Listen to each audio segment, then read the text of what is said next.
नमस्कार दोस्तों, आपका स्वागत है हमारे YouTube चैनल फार्मा लेक्चर्स में।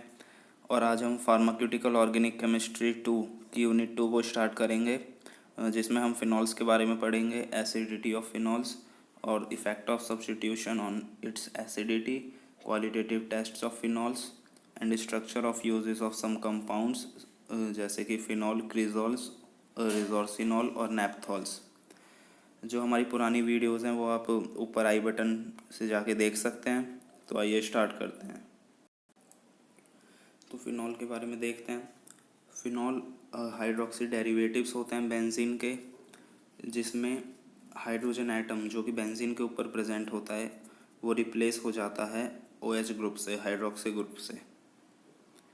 जो फिनॉल होता है वो एक एरोमेटिक ऑर्गेनिक कंपाउंड होता है जिसका मॉलिक्यूलर फार्मूला C6H5OH होता है। एरोमेटिक ऑर्गेनिक कंपाउंड का मतलब है, एरोमेटिक के जो हमने क्राइटेरिया तो वो पहले देख लिया था कि क्लोज्ड स्ट्रक्चर होना चाहिए, p ऑर्बिटल्स मतलब कि डबल बॉन्ड प्रेजेंट होना चाहिए और हकल रूल्स को फॉलो करना चाहिए।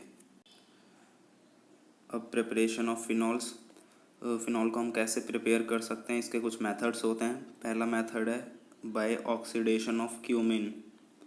क्यूमिन का ऑक्सीडेशन करके, जो क्यूमीन है उसे हम आइसोप्रोपाइल बेंजीन भी बोलते हैं। जैसा कि आप नीचे स्ट्रक्चर देख सकते हैं, बेंजीन के ऊपर 3 कार्बन्स अटैच हैं, तो इसीलिए प्रोपाइल, और ये स्ट्रेट चेन में अटैच हैं तो इसीलिए आइसो। तो क्यूमीन को हम आइसोप्रोपाइल बेंजीन भी बोलते हैं। उसका जब हम ऑक्सीडेशन करते हैं तो वो फिनॉल हमें प्रोडक्ट की फॉर्म में ऑब्टेंड होता है और एसीटोन एक बाई प्रोडक्ट की फॉर्म में हमें मिलता है। तो देख सकते हैं क्यूमीन है हमारे पास, उसका ऑक्सीडेशन कराया तो फिनॉल मिला और हमें एसीटोन मिला। नेक्स्ट है हम कैसे प्रिपेयर कर सकते हैं फिनॉल को बेंजीन सल्फोनिक एसिड की हेल्प से। जब बेंजीन सल्फोनिक एसिड की हम रिएक्शन कराते हैं एक स्ट्रॉन्ग बेस के साथ, तो वो हमें प्रोडक्ट की फॉर्म में फिनॉल प्रोवाइड कराता है और सोडियम सल्फाइड और वाटर बाई प्रोडक्ट होते हैं।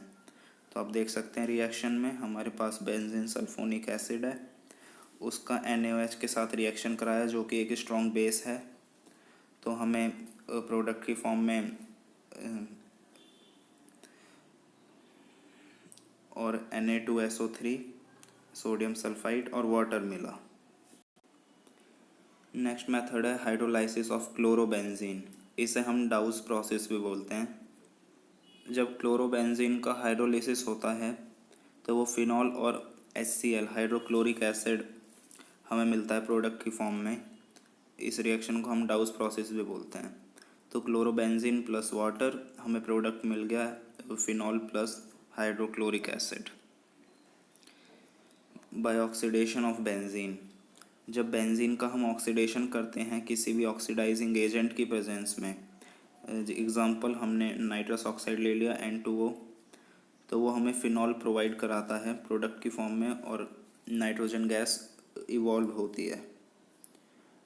तो बेंजीन का ऑक्सीडेशन कराया ऑक्सीडाइजिंग एजेंट की प्रेजेंस में, तो फिनॉल प्लस N2 गैस यहाँ से रिमूव आउट हो गई। नेक्स्ट है बाय ऑक्सीडेशन ऑफ टोलिन। जब टोलिन का ऑक्सीडेशन होता है, कोई भी ऑक्सीडाइजिंग एजेंट की प्रेजेंस में ऑक्सीजन ले लिया हमने, तो वो हमें फिनॉल प्रोडक्ट की फॉर्म में मिलता है और CO2 गैस और वाटर वहाँ से CO2 गैस इवॉल्व होती है और वाटर हमें बाई प्रोडक्ट मिलता है। ये रिएक्शन आप देख सकते हैं, यहाँ पे टोलिन की रिएक्शन हमने कराई ऑक्सीजन के साथ तो फिनॉल मिला हमें, CO2 गैस इवॉल्व हुई और वाटर मिला। नेक्स्ट मेथड है प्रिपरेशन का फिनॉल का फ्रॉम एनिलीन। जब एनिलीन की डायोजेटाइजेशन रिएक्शन कराई जाती है सोडियम नाइट्राइड और सल्फ्यूरिक एसिड H2SO4 की प्रेजेंस में, तो बेंजीन डायोजोनियम सॉल्ट बनता है और उसका अगर हम हाइड्रोलाइसिस कर दें तो हमें फिनॉल मिल जाएगा प्रोडक्ट। आप रिएक्शन देख सकते हैं। नेक्स्ट टॉपिक हम पढ़ेंगे एसिडिटी ऑफ फिनॉल्स। जब फिनॉल को डिज़ोल्व किया जाता है वाटर में तो वो डिसोशिएट हो जाता है और फिनॉक्साइड आयन बना देता है। जैसा कि आप यहाँ रिएक्शन देख सकते हैं, फिनॉल की जब रिएक्शन कराई जाती है वाटर के साथ तो ये एक रिवर्सिबल प्रोसेस होता है।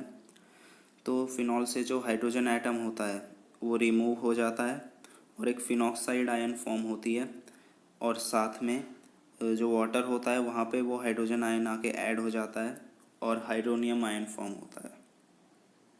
जब हम कंपेयर करते हैं एसिडिटी फिनॉल की अल्कोहल्स के साथ, तो ये देखा गया है कि फ़िनॉल ज़्यादा एसिडिक पाए जाते हैं अल्कोहल से।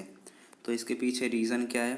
तो रीज़न ये है कि फ़िनॉल्स में प्रेजेंट होता है रिजोनेंस, पर अल्कोहल्स में नहीं होता। The reason behind the increase acidity of phenol over alcohol is resonance stabilization of the phenoxide ion by the aromatic ring, whereas alcohols do not exhibit the phenomena of resonance stabilization and hence less acidic। जो phenoxide ion form होती है जब हम water में dissolve करते हैं phenol को, तो जो फिनॉक्साइड आयन फॉर्म होती है उसमें इजीली चार्ज का डिलोकेलाइजेशन हो जाता है, मतलब कि रिजोनेंस से उसे स्टेबिलिटी मिल जाती है, इसी वजह से वो ज़्यादा स्टेबल होता है। पर जो अल्कोहल होता है वहाँ पे कोई रिजोनेंस प्रेजेंट नहीं होता, इसीलिए वो लेस स्टेबल होता है। ये आप रिजोनेंस स्ट्रक्चर्स देख सकते हैं फिनॉल के। पहला जो रीज़न था कि फ़िनॉल ज़्यादा एसिडिक क्यों होता है अल्कोहल से, वो आपने देख लिया, रेजोनेंस। और दूसरा रीज़न है कि परसेंटेज एक्स कैरेक्टर। जो परसेंटेज एस कैरेक्टर होता है वो डायरेक्टली प्रोपोर्शनल होता है एसिडिटी के। जितना ज़्यादा एस कैरेक्टर होगा उतना ही ज़्यादा एसिडिक होगा वो कंपाउंड। जो कार्बन एटम होता है फिनॉल का, जो COH के बीच में जो बॉन्ड बनता है, उस कार्बन एटम का जो परसेंटेज एस कैरेक्टर होता है वो हम आइडेंटिफाई कर लेते हैं, क्योंकि उसकी हाइब्रिडाइजेशन हमें पता है sp2। जैसा कि आप फिनॉल में डायग्राम देख सकते हैं, ऊपर जिस कार्बन से OH ग्रुप अटैच है वो कार्बन फॉर्म कर रहा है एक डबल बॉन्ड, दो सिंगल बॉन्ड। दो सिंगल बॉन्ड मतलब कि दो सिग्मा बॉन्ड हो गए, और डबल बॉन्ड में एक सिग्मा बॉन्ड एक पाई बॉन्ड होता है, मतलब टोटल 3 सिग्मा बॉन्ड फॉर्म कर रहा है ये कार्बन एटम। मतलब तीन सिग्मा बॉन्ड्स फॉर्म कर रहा है, तो हाइब्रिडाइजेशन हो गई इसकी sp2। अब हमारे पास एक s ऑर्बिटल है और दो p ऑर्बिटल हैं। अब हमें जो परसेंटेज s कैरेक्टर है वो निकालना है, तो ये हम निकाल लेंगे, क्योंकि जो 100% जो कैरेक्टर है वो 3 में डिवाइड होगा। s हो गया 33.3%, p हो गया 66.6%। उसी तरह आप अल्कोहल में देख सकते हैं जो कार्बन एटम है वो 4 बॉन्ड्स फॉर्म कर रहा है और चारों के चारों ही सिग्मा बॉन्ड्स हैं, तो उसकी हाइब्रिडाइजेशन हो गई sp3। और क्योंकि ये 4 पार्ट्स में डिवाइड होगा तो इसीलिए 25% एस कैरेक्टर हो गया यहाँ पे। तो इसीलिए एस कैरेक्टर ज़्यादा है फिनॉल्स में, तो इसीलिए एसिडिटी भी फिनॉल्स की ही ज़्यादा है। नेक्स्ट है effect of substituents on the acidity of phenols. जो एसिडिटी होती है फिनॉल्स की वो अफेक्ट होती है जब या तो इलेक्ट्रॉन रिलीजिंग ग्रुप प्रेजेंट हों या फिर इलेक्ट्रॉन विदड्रॉइंग ग्रुप्स प्रेजेंट हो, उनके अकॉर्डिंग उसकी एसिडिटी भी चेंज हो जाती है। तो सबसे पहले देखते हैं presence of electron releasing group. अगर फिनॉल के पास प्रेजेंट है इलेक्ट्रॉन रिलीजिंग ग्रुप तो वो डिक्रीज़ करता है एसिडिटी फिनॉल की, क्योंकि जो इलेक्ट्रॉन रिलीजिंग सब्स्टिट्यूएंट्स होते हैं जो इलेक्ट्रॉन रिलीज़ करते हैं, वो इन इलेक्ट्रॉन डेंसिटी डिक्रीज़ कर देते हैं फिनॉक्साइड आयन पे, जिसकी वजह से वो डिस्टेबलाइज हो जाता है। अब आप देख सकते हैं कि कौन कौन से इलेक्ट्रॉन रिलीजिंग ग्रुप्स होते हैं। हाइड्रोजन हो गया, और मिथाइल मतलब कि कोई भी अल्काइल ग्रुप हो सकता है, मिथाइल इथाइल प्रोपाइल कुछ भी, OCH3 एल्कोहॉक्सी ग्रुप हो गए, और NH2 अमाइन हो गए। नेक्स्ट है presence of electron withdrawing group. अगर इलेक्ट्रॉन विदड्रॉइंग ग्रुप प्रेजेंट है, मतलब कि जो इलेक्ट्रॉन देगा नहीं वो इलेक्ट्रॉन ले लेगा, तो वो एसिडिटी बढ़ा देगा फिनॉल की, क्योंकि वो डिक्रीज़ कर देगा इलेक्ट्रॉन डेंसिटी फिनॉक्साइड आयन पे। और स्टेबलाइज करेगा उसे। और यहाँ पे जो इलेक्ट्रॉन विड्रॉइंग ग्रुप्स होते हैं वो हैं फ्लोरीन, क्लोरीन, ब्रोमीन, मतलब कि ये हैलोजेंस हो गए, और नाइट्रो ग्रुप्स हो गए। फिर आते हैं कुछ क्वालिटेटिव टेस्ट्स फॉर फिनॉल्स। सबसे पहले आ जाता है लिटमस पेपर टेस्ट। जो साइंटिस्ट हैं वो लिटमस पेपर को यूज़ करते हैं आइडेंटिफाई करने के लिए कि ये सॉल्यूशन एसिडिक है या बेसिक है। जो रेड लिटमस पेपर होता है वो ब्लू हो जाता है, और जो ब्लू लिटमस पेपर होता है वो सेम रहता है जब उसके ऊपर कोई बेस सॉल्यूशन या बेस कोई उसके ऊपर डाला जाता है तो। और जो ब्लू लिटमस पेपर होता है वो रेड हो जाता है जब हम उसके ऊपर कोई एसिड डालते हैं तो जब हम फिनॉल डालते हैं ब्लू लिटमस पेपर के ऊपर तो ब्लू लिटमस पेपर रेड हो जाता है, मतलब कि इससे हमें पता चला कि फिनॉल एसिडिक नेचर का होता है। नेक्स्ट जो टेस्ट है वो है फेरिक क्लोराइड टेस्ट। जो एक्वस सॉल्यूशन होता है फिनॉल का, जब उसका हम रिएक्शन करते हैं फेरिक क्लोराइड के साथ FeCl3 के साथ, तो वो वॉयलेट कलर का कॉम्प्लेक्स फॉर्म करता है। ये आप देख सकते हैं वॉयलेट कलर का कॉम्प्लेक्स फॉर्म हुआ, HCl और hydrogen ion byproduct. Next qualitative test है लीबरमैन्स टेस्ट। जब फिनॉल का रिएक्शन करते हैं हम कंसनट्रेटेड सल्फ्यूरिक एसिड के साथ H2SO4 के साथ और सोडियम नाइट्राइड के साथ, तो वो फॉर्म करता है एक येलो कलर का क्विनोन मोनोक्साइम कॉम्प्लेक्स। जब ये कॉम्प्लेक्स रिएक्ट करता है फिनॉल के साथ और H2SO4 के साथ, तो एक डीप ब्लू कलर का इंडोफिनॉल कॉम्प्लेक्स फॉर्म होता है। और जब हम डाइल्यूशन करते हैं इस कॉम्प्लेक्स का, इंडोफिनॉल कॉम्प्लेक्स का, तो एक ब्लू कलर का है ये अभी, तो हमें एक बाद में डाइल्यूशन के बाद रेड कलर का इंडोफिनॉल कॉम्प्लेक्स मिलता है। और जब हम उसका रिएक्शन करा देते हैं NaOH के साथ तो वो फिर से डीप ब्लू कलर का हो जाता है, सोडियम सॉल्ट हमें मिलता है। आप देख सकते हैं सबसे पहले हमारे पास फिनॉल है, उसका रिएक्शन कराया NaNO2 और सल्फ्यूरिक एसिड से, तो क्विनोन मोनोक्साइम कॉम्प्लेक्स मिला। फिर उसका रिएक्शन अगर हम कराते हैं तो हमें मिलता है इंडोफिनॉल कॉम्प्लेक्स जो कि ब्लू कलर का होता है। फिर उसका डाइल्यूशन करेंगे तो रेड कलर का हमें इंडोफिनॉल कॉम्प्लेक्स मिलेगा। फिर जब हम रेड कलर का इंडोफिनॉल जो हमारा कॉम्प्लेक्स है उसका रिएक्शन करेंगे सोडियम हाइड्रोक्साइड के साथ NaOH के साथ, तो हमें सोडियम का सॉल्ट मिलेगा जो कि डीप ब्लू कलर का होगा।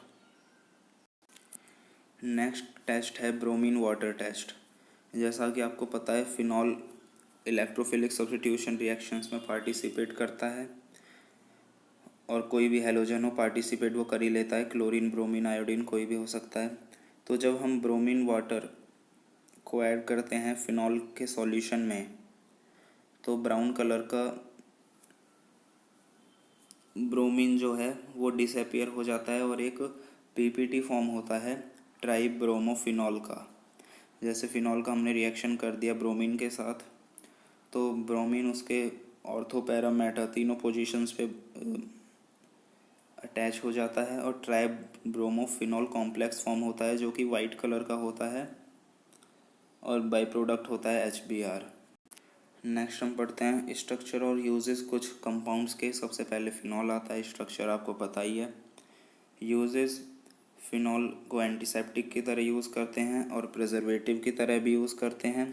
ट्रीटमेंट में यूज़ किया जाता है सोर थ्रोट और फिनॉल स्प्रे को यूज़ करते हैं हम। जो डेरिवेटिव्स होते हैं फिनॉल के उन्हें यूज़ किया जाता है कॉस्मेटिक्स बनाने में, जैसे कि सनस्क्रीम्स और हेयर कलरिंग्स और स्किन लाइटनिंग प्रिपरेशंस। नेक्स्ट है क्रिजोल। जो क्रोजोल होता है उसे मिथाइल फिनॉल्स भी बोलते हैं, क्योंकि फिनॉल तो ये रहता ही है, साथ में उसमें मिथाइल ग्रुप भी अटैच हो जाता है। इनकी पोजीशन के बेसिस पे अलग अलग नाम होते हैं इनके। ऑर्थो पे है तो ऑर्थोक्रिजोल, और मेटा पोजीशन पे है मिथाइल ग्रुप अटैच तो मेटाक्रिजोल, और पैरा पोजीशन पे है तो पैराक्रिजोल। कुछ यूजेस होते हैं क्रिजोल के। क्रिजोल एक प्रीकर्सर की तरह यूज़ किया जाता है दूसरे कंपाउंड्स को बनाने में। जो मेटाक्रिजोल डेरिवेटिव्स होते हैं वो एंटीसेप्टिक की तरह काम करते हैं, जैसे कि अमाइल मेटाक्रिजोल। जो मेटाक्रिजोल्स होते हैं उन्हें सॉल्वेंट की तरह भी यूज़ किया जाता है पॉलीमर्स को फॉर्म करने में। जो डाइनाइट्रोक्रिजोल होता है उसे एक हार्बिसाइड की तरह यूज़ करते हैं, वो नाइट्रेशन से हमें ऑब्टेंड होता है ऑर्थोक्रिजोल के। जो पैराक्रिजोल्स होते हैं उन्हें यूज़ किया जाता है एंटीऑक्सीडेंट्स बनाने में। नेक्स्ट है कंपाउंड रेजोर्सिनॉल।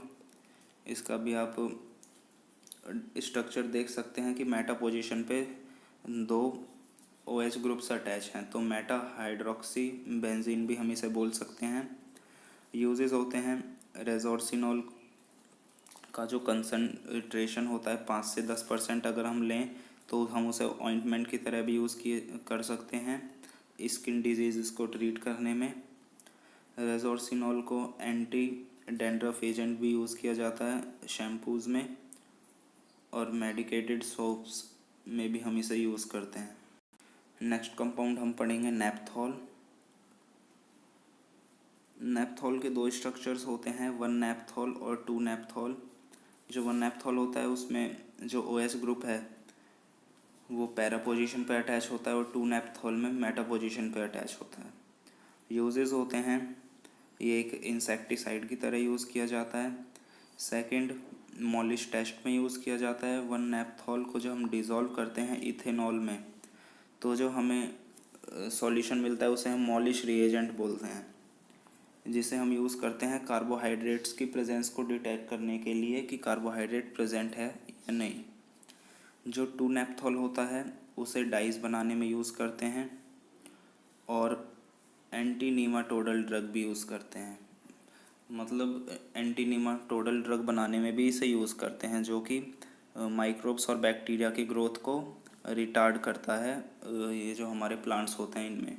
तो दोस्तों, अगर आपको हमारी वीडियो पसंद आई हो तो वीडियो को लाइक करें, शेयर करें और चैनल को सब्सक्राइब करना ना भूलें।